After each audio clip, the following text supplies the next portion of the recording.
rot. So he's just a stank ass at this point. And after about 2 years of living this stank ass lifestyle, Ricardo suddenly decides, you know what? I'm gonna start murdering people. This sounds like fun. And then one day, while he's out in the neighborhood, Ricardo spots a girl. And she's 9, and the girl has lost a dollar bill, and she's out looking for it. And so Ricardo approaches her, and he's like, hey, I know where your dollar bill is. I can show you. Follow me. And so she follows him into the basement of the hotel where he's living. And there, he does horrible things to her, and he eventually unalives her.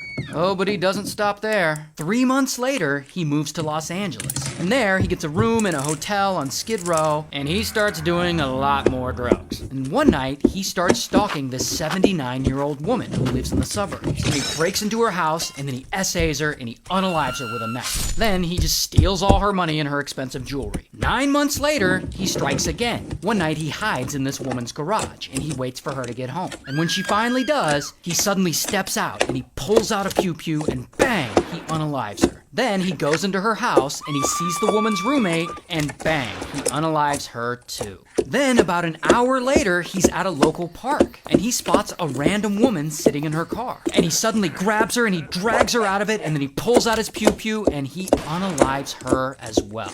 And yeah, it just keeps getting worse. Because 10 days later, Ricardo breaks into a house at night, and he shoots a man while he's sleeping. And then the man's wife wakes up, and she tries to fight back. And so Ricardo shoots her too, and then he unalives her with a knife. Then he steals her eyes, and he puts them in a jewelry box to take with him as a souvenir. And so Ricardo just continues on this streak of murder and SA, and he unalives at least 5 more women and 5 more couples. Usually he'll break into their home at night, execute them, and then he'll draw religious symbols at the scene of the crime. Now at this point, police are looking at this string of attacks,